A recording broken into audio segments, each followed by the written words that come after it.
It's portal season, and today we're talking about departures from Ohio State as well as what Ohio State needs to do in the transfer portal over these next few days. This is a brand new Ohio State YouTube channel called The Nimi Buck. My name's Caleb Nimi. If you would like, hit that like and subscribe button to get more Ohio State content as we continue on through this offseason. Now, it has been an absolutely eventful last few days. Coming off of that, of course, Miami loss. And when we start to take a look at some departures, we're going to talk through it from both the offensive and defensive lens and then talk through some targets. So when we're talking through our overall offensive departures, we have lost at this point a decent amount, nothing that has been super concerning. Like I said, we've lost Lincoln Kienholz. That is to be expected when Julian Sain is our projected starter, as well as the fact that we do have Tavian St. Clair kind of sitting there in the backup. We then lost Mason Maggs, who has kind of been, of course, our QB4, QB5, just a really great guy. That's definitely going to be sad. Definitely a culture guy, but hopefully he can go start somewhere. Jelani, Thurman, let's be clear. If you've been in the program 2-3 years and you haven't played up to this point, and Jelani Thurman, there's a lot that was expected. There was a lot of potential there. Wasn't able to get on the field. When you're getting beat out by Bennett Christian, especially, you got Max Clare. It's just hard for Jelani Thurman to see the field. And so that, to me, I understand the Jelani Thurman wanting to get some playing time, especially when a lot of these guys have their overall NFL career. Bryson Rodgers, that came, of course, before the Miami game. Bryson Rodgers, great kid, great guy, entered the transfer portal after his freshman year. Probably should have actually figured out a different spot, because now he's sitting kind of as this junior, redshirt junior, where he's got 2 years left of eligibility. Needs to go somewhere where he can play. I wouldn't be surprised if he follows Brian Hartline and becomes the wide receiver 1 or wide receiver 2 down there at South Florida.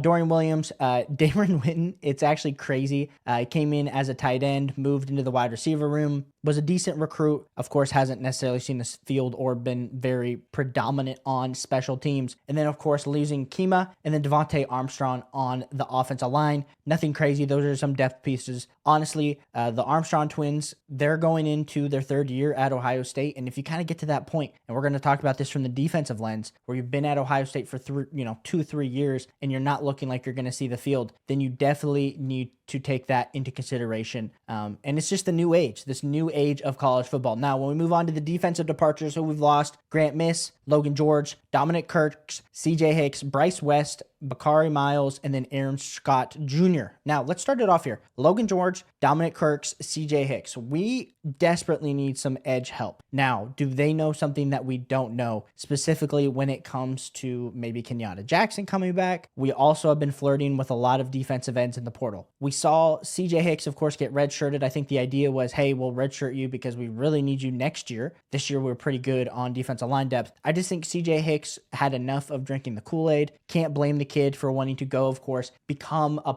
real player. That 5-star pedigree hasn't necessarily worked out, but he's been a Buckeye true and true. He's got the Ohio State tattoo from good old Dayton, Ohio. CJ Hicks will always be a Buckeye at heart. Dominic Kirks, of course, we got his recruitment super late in his class. He was committed to Washington, then committed to us. That was a major win, but really hasn't developed to where we could probably look at him. And in this new, I think this is the part 2. Dominic Kirks just got done with his second year at Ohio State. If you are not projecting yourself to play year 3, I don't hate any of these kids. Like Logan George came in, he got injured. We never knew if he was actually able to play at Ohio State. So when it comes to these edges, we need guys that are going to be game changers. And I think hey, if I haven't proven anything, there's a good shot that Ohio State's going to go out in the portal and just get somebody, especially with all the rumors of a Chaz Coleman, even though he's right now currently at LSU. I don't know if anyone's seen the tweet. This video will be coming out tonight, but he is getting wined and dined by Lane Kiffin down at LSU. Now we move on to, I think, 2 of the most surprising and most impactful players so far to enter the transfer portal for the Ohio State Buckeyes. We're looking at Bryce West and Aaron Scott, 2 highly prolific 4-star. Aaron Scott was a 5-star on some sites, guys from Ohio State. And I think Aaron Scott was the most surprising to me because, for one, I think we all know Jermaine Matthews is going to be returning. I know that hasn't been official, but by the way that he played kind of at the end of the season, it was a little bit disappointing. I think you got Jermaine Matthews coming back. And then, of course, we do have Devin Sanchez, 2 returning starters with Lorenzo Styles and then IGB, both gone from the program as they are out of eligibility. And IGB will be heading to the draft, and so will Lorenzo. Someone will draft him and give him a shot.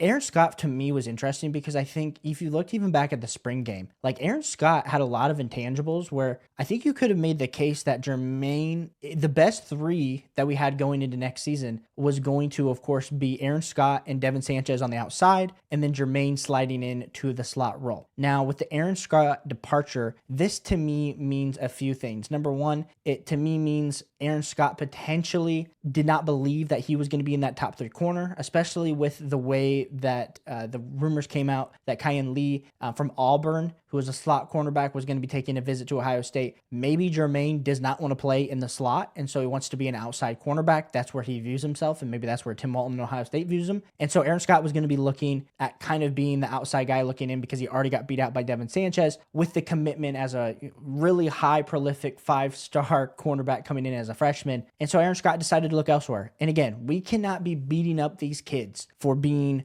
2-3 years into the program, and if they don't see themselves hitting the field, like they will run out of eligibility, so they need to go find a spot to play. Now, losing Aaron Scott and Bryce West, two guys from Ohio, definitely hurts. I think Bryce West honestly had shot to be the slot cornerback this year. Aaron Scott, like I said, also had starting quarterback opportunities, but again, we don't know what has gone on behind the scenes. We don't know what those conversations have been like with Tim Walton. I think the development of some of these cornerbacks, like even to me, when we're looking at them playing so far off the line of scrimmage, not playing press, like in the Miami game, not looking over their shoulder, like I love OG Walt. I think he brings such a great environment to the cornerback room. But let's be clear, we have not seen a ton of development, a ton of guys he recruited super well early on, where we were looking at the cornerbacks becoming kind of the same thing. BIA was becoming zone 6 of the defense, becoming BIA again with all these recruits, and then it just hasn't necessarily happened. I'm definitely very sad to see Aaron Scott and Bryce West go.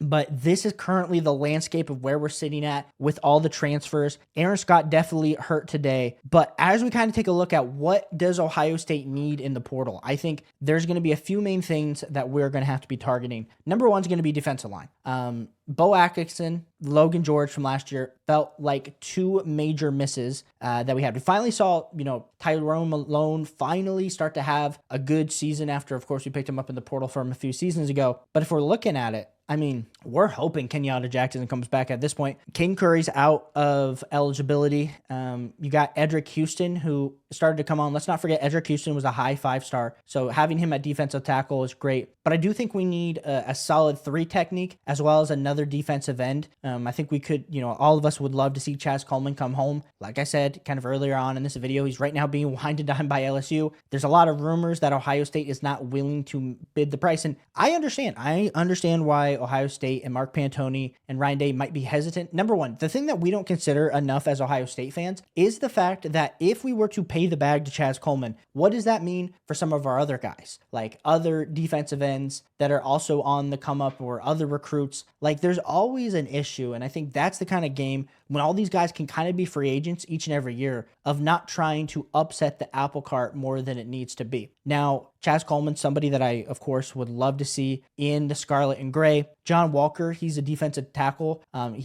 Is going to be coming on a visit. I have heard as well. Like I said, I'm not an expert. I'm just seeing this on the Twitter threads, wanting to talk about it. Would love that fit. John Walker. There's the defensive tackle from USC that has also been interested in Ohio State. For me, again, I really think, and this is where I want to take a step back. Sometimes what's better, like what we don't consider as Ohio State fans, is we want there to be infinite money. Sadly, we do not have a Phil Knight in our NIL collective. And so what needs to happen is, even though we have holes on our team, there's also players that are getting more expensive. Like Jeremiah Smith might be the most expensive or top 3 or 5 player in college football that we have to pay. Like if we were paying Jeremiah Smith $4 million last year, he's not going for $4 million his junior season. Like he's getting better. Like he's probably demanding 5 or 6 behind the scenes. And that's the thing that I think not enough Buckeye fans, and as somebody that can also lean into the lunatic fringe mindset sometimes, like, yes, do I want us to be full on Alabama from the 2010s and go get every 5-star and go get every elite player from the transfer portal? Yes. But in today's day and age, the war chest is just not big enough unless we have Phil Knight as backing us, and we do not have Phil Knight backing us. So therefore, we have to make strategic decisions. And so, yes, Chaz Coleman, I think somebody there.